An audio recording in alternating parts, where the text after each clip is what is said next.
ಇದೀಗ 30 ಜಿಲ್ಲೆ 30 ಸುದ್ದಿಯನ್ನ ಒಂದೊಂದಾಗಿ ನೋಡ್ತಾ ಹೋಗೋಣ. ಬೈಕ್ಗಳು ಮುಖಾಮುಖಿ ಡಿಕ್ಕಿಯಾಗಿ ಬೈಕ್ನಲ್ಲಿದ್ದ ಬಾಲಕಿ ಸ್ಥಳದಲ್ಲೇ ಸಾವನ್ನಪ್ಪಿದ್ದಾರೆ. ಸರ್ಕಾರಿ ಕೆಲಸ ಕೊಡಿಸೋದಾಗಿ ಹೇಳಿ 1 ಕೋಟಿ ರೂಪಾಯಿಗೆ ಬೇಡಿಕೆ ಇಟ್ಟಿದ್ದಂತ ವಿಚಾರಕ್ಕೆ ಸಂಬಂಧಪಟ್ಟಂತೆ ಈಗ ಬಹಳ ಪ್ರಮುಖವಾದಂತ ತಿರುವನ್ನ ಪಡ್ಕೊಳ್ತಾ ಇದೆ.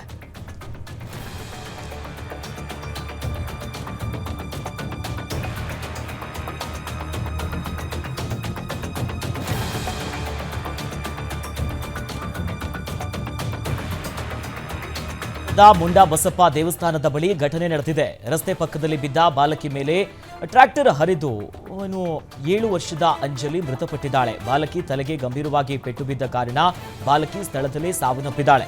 ಅಪಘಾತದ ನಂತರ ಬೈಕ್ ಸ್ಥಳದಲ್ಲೇ ಟ್ರ್ಯಾಕ್ಟರ್ ಬಿಟ್ಟು ಚಾಲಕ ಎಸ್ಕೇಪ್ ಆಗಿದ್ದಾನೆ. ಈ ಕುರಿತು ಮುಧೋಳ ಠಾಣಾ ವ್ಯಾಪ್ತಿಯಲ್ಲಿ ಸದ್ಯ ಪ್ರಕರಣ ಕೂಡ ದಾಖಲಾಗಿದೆ.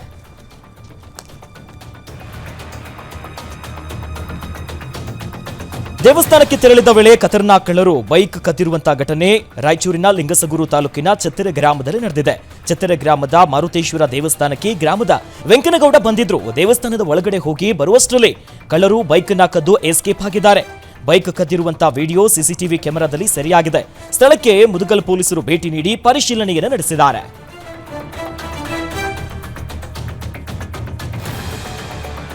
ಯುವತಿ ವಿಚಾರಕ್ಕೆ ಯುವಕರ ಗುಂಪಿನಿಂದ ಯುವಕನ ಮೇಲೆ ಹಲ್ಲೆ ನಡೆದಿದೆ. ಬೆಳಗಾವಿಯ ಶಿವಾಜಿನಗರದ 3ನೇ ಕ್ರಾಸ್ನಲ್ಲಿ ಈ ಘಟನೆ ನಡೆದಿರೋದು. ಕೆಲಸ ಮುಗಿಸಿಕೊಂಡು ಮನೆಗೆ ಬರ್ತಿದ್ದಾಗ ಏಕಾಏಕಿಯಾಗಿ 15 ಜನರ ಯುವಕರ ಗುಂಪಿನಿಂದ ಕುನಾಲ್ ಲೋಹಾರ್ ಮೇಲೆ ಹಲ್ಲೆಯಾಗಿದ್ದು, ಇನ್ನು ಮುತ್ಯಾನಹಟ್ಟಿಯ ಯುವಕರ ಗುಂಪಿನಿಂದ ಹಲ್ಲೆಯ ಆರೋಪ ಕೇಳಿಬಂದಿದೆ. ಹಲ್ಲೆ ನಡೆಸಿ ಯುವಕರ ಗುಂಪು ಪರಾರಿಯಾಗಿದ್ದು, ಹಲ್ಲೆಗೊಳಗಾದ ಕುನಾಲ್ಗೆ ಜಿಲ್ಲಾ ಆಸ್ಪತ್ರೆಯಲ್ಲಿ ಚಿಕಿತ್ಸೆಯನ್ನ ನೀಡಲಾಗಿದೆ. ಇನ್ನು ಮಾರ್ಕೆಟ್ ಪೊಲೀಸ್ ಠಾಣಾ ವ್ಯಾಪ್ತಿಯಲ್ಲಿ ಪ್ರಕರಣ ಕೂಡ ದಾಖಲಾಗಿದೆ.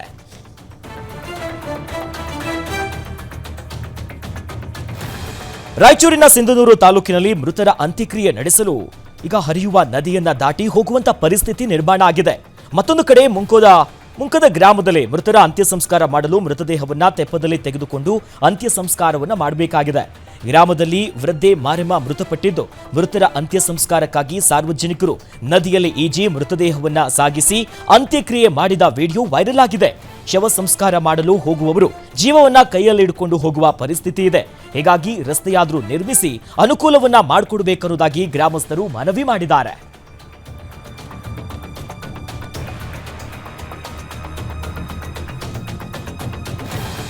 ತುಮಕೂರು ಜಿಲ್ಲೆಯಲ್ಲಿ ಅಪರಿಚಿತ ಶವದ ತುಂಡುಗಳು ಆತಂಕ ಸೃಷ್ಟಿಸಿವೆ.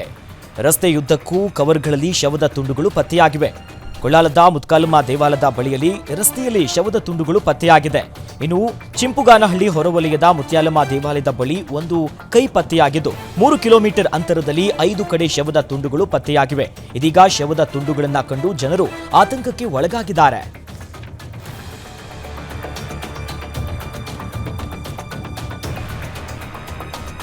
ಹಳೆ ವೈಷಮ್ಯ ಹಿನ್ನೆಲೆಯಲ್ಲಿ ಮಂಡ್ಯದಲ್ಲಿ ಕುಡಿದ ಮತ್ತಿನಲ್ಲಿ ಯುವಕನಿಗೆ ಚಾಕು ಇರಿಯಲಾಗಿದೆ. ಮಳವಳ್ಳಿ ತಾಲೂಕಿನ ಮಾಗನೂರು ಗೇಟ್ ಬಳಿಯ ಡಾಬಾದಲ್ಲಿ ಘಟನೆ ನಡೆದಿದೆ. 26 ವರ್ಷದ ಯೋಗೇಶ್ ಕೊಲೆಯಾದ ಯುವಕ.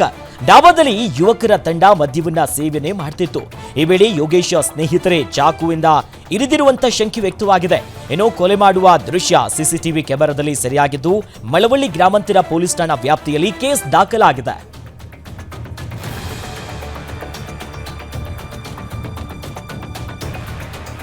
ರಸ್ತೆ ದಾಟುತ್ತಿದ್ದ ವೇಳೆ ಪಾದಚಾರಿ ಮಹಿಳೆಗೆ ಕಾರು ಡಿಕ್ಕಿಯಾಗಿ ಸ್ಥಳದಲ್ಲಿ ಸಾವನ್ನಪ್ಪಿರುವಂತಹ ಘಟನೆ ಬೆಂಗಳೂರಿನ ಮಾದಾವರದಲ್ಲಿ ನಡೆದಿದೆ.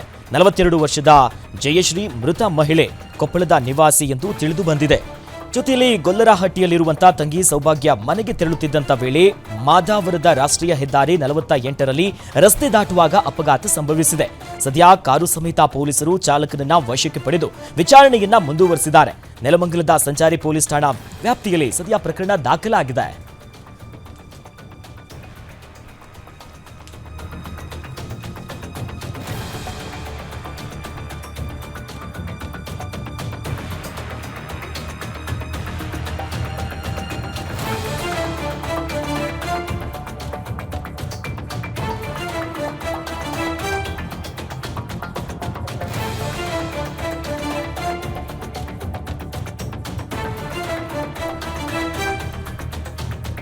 ಕೋಲಾರ ಜೂಜಾಟದ ಅಡ್ಡಿಯ ಮೇಲೆ ದಾಳಿ ನಡೆಸಿ 6 ಜನರನ್ನ ಪೊಲೀಸರು ಬಂಧಿಸಿದ್ದಾರೆ. ಮಾಲೂರು ತಾಲೂಕು ವಡಗನಹಳ್ಳಿ ಗ್ರಾಮದ ಬಳಿ ಪೊಲೀಸರು ದಾಳಿ ನಡೆಸಿದ್ದಾರೆ. ಮಂಜುನಾಥ್, ಯಲ್ಲಪ್ಪ, ಸುರೇಶ್, ಮುನಿಕೃಷ್ಣ, ನಾಗರಾಜ್, ಮರಿಯಪ್ಪ ಬಂಧಿತ ಆರೋಪಿಗಳು.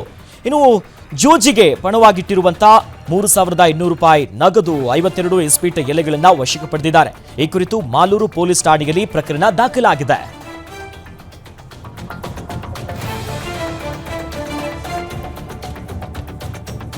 ಮೈಕ್ರೋ ಫೈನಾನ್ಸ್ ಹಾಗೂ ಸಾಲಗಾರರ ಕಿರುಕುಳಕ್ಕೆ ಯುವಕ ಆತ್ಮಹತ್ಯೆಗೆ ಶರಣಾಗಿದ್ದಾನೆ.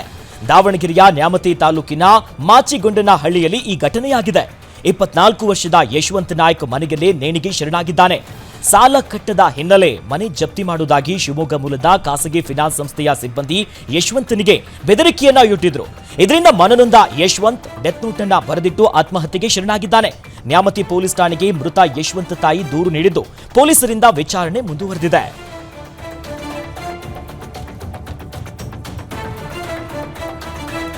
ಗಾಂಜಾ ಮಾರಾಟ ಮಾಡಿದ ಆರೋಪದ ಅಡಿಯಲ್ಲಿ 3 ಯುವಕರನ್ನ ಪೊಲೀಸರು ಬಂಧಿಸಿದ್ದಾರೆ.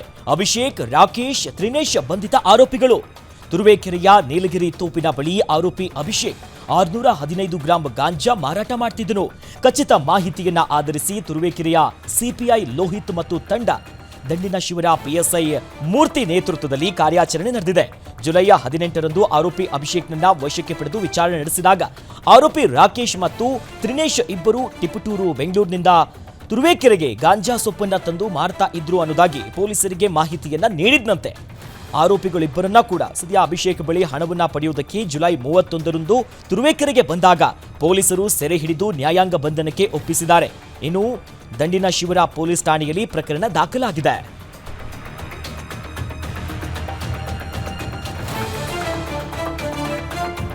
ಡ್ರಗ್ಸ್ ತಯಾರಿಸುವ ಫ್ಯಾಕ್ಟರಿ ಪತ್ತೆ ಬಳಿಕ ಮೈಸೂರು ಪೊಲೀಸರು ಭರ್ಜರಿ ಕಾರ್ಯಾಚರಣೆಯನ್ನು ನಡೆಸಿದ್ದಾರೆ.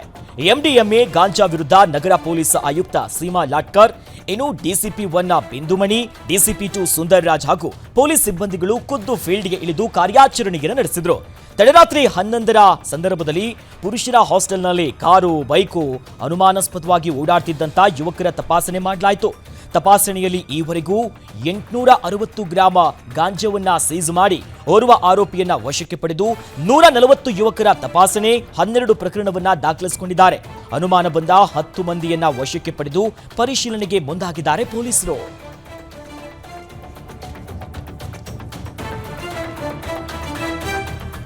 ಕೌಟುಂಬಿಕ ಕಲಹದ ಹಿನ್ನೆಲೆಯಲ್ಲಿ ವೃದ್ಧನೊಬ್ಬ ಆತ್ಮಹತ್ಯೆಗೆ ಯತ್ನಿಸಿದ್ದಾನೆ. ದಾವಣಗೆರೆಯ ದೇವರಾಜು ಅರಸು ಬಡಾವಣೆಯಲ್ಲಿ ಈ ಘಟನೆ ನಡೆದಿದೆ. ಸಿದ್ದಪ್ಪ ಎನ್ನುವವರು ಮಗ ಹಾಗೂ ಸೊಸೆಯೊಂದಿಗೆ ಜಗಳ ಮಾಡಿಕೊಂಡು ವೃದ್ಧ ರೈಲ್ವೆ ಹಳಿಯಲ್ಲಿ ಮಲಗಿ ಆತ್ಮಹತ್ಯೆಯನ್ನ ಮಾಡಿಕೊಳ್ಳೋದಕ್ಕೆ ಯತ್ನಿಸಿದ್ರು. ಇನ್ನು ಸ್ಥಳದಲ್ಲೇ ಇದ್ದ ಸಾಮಾಜಿಕ ಕಾರ್ಯಕರ್ತ ವಿರೂಪಾಕ್ಷ ಬೆಳಗುತ್ತಿ ರೈಲು ಬರೋದನ್ನ ಗಮನಿಸಿ ವೃದ್ಧ ವ್ಯಕ್ತಿಯನ್ನ ಪ್ರಾಣ ಅಪಾಯದಿಂದ ರಕ್ಷಿಸಿದ್ದಾರೆ. ಕೂಡಲೇ ಪೊಲೀಸರಿಗೆ ಮಾಹಿತಿ ನೀಡಿ ಕುಟುಂಬಸ್ಥರನ್ನ ಕರೆಸಿ ಬುದ್ಧಿಮಾತನ್ನ ಹೇಳಿ ವೃದ್ಧನನ್ನ ಕಳಿಸಿಕೊಟ್ಟಿದ್ದಾರೆ.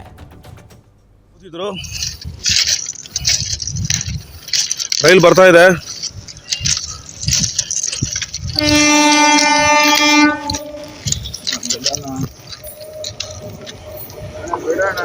ಬರೋಜ ಏನು ಬಿಡೋಣ.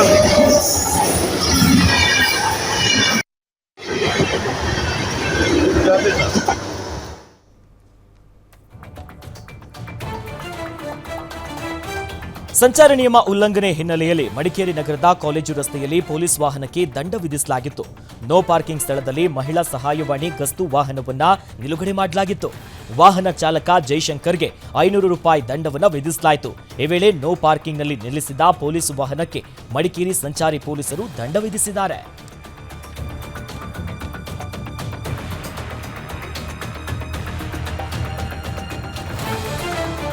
ಕುಡಿತದ ಚಟವನ್ನ ಬಿಡಿಸಲು ನಾಟಿ ಔಷಧಿಯನ್ನ ಸೇವಿಸಿ 3 ಸಾವನ್ನಪ್ಪಿದ್ದಾರೆ. ಕಲಬುರಗಿಯ ಸೇಡಂ ತಾಲೂಕಿನ ಎಮಡಾಪುರ ಗ್ರಾಮದಲ್ಲಿ ಈ ಘಟನೆ ನಡೆದಿದೆ.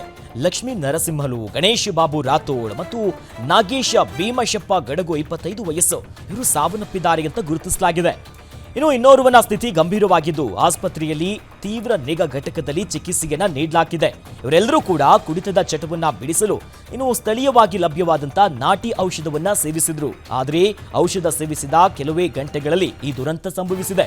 ಪೊಲೀಸರು ಘಟನೆಯ ಕುರಿತು ತನಿಖೆಯನ್ನ ಆರಂಭಿಸಿದ್ದಾರೆ. ಔಷಧ ಮೂಲ, ಅದರ ಗುಣಮಟ್ಟ ಮತ್ತು ತಯಾರಿಕೆ ಪರಿಶೀಲಿಸಲಾಗುತ್ತಿದೆ. ಔಷಧವನ್ನ ಯಾರು ಸರಬರಾಜು ಮಾಡಿದ್ರು ಅನ್ನೋದರ ಬಗ್ಗೆಯೂ ಕೂಡ ತನಿಖೆ ನಡೆಯಲಿದೆ ಅಂತ ಪೊಲೀಸರು ತಿಳಿಸಿದ್ದಾರೆ.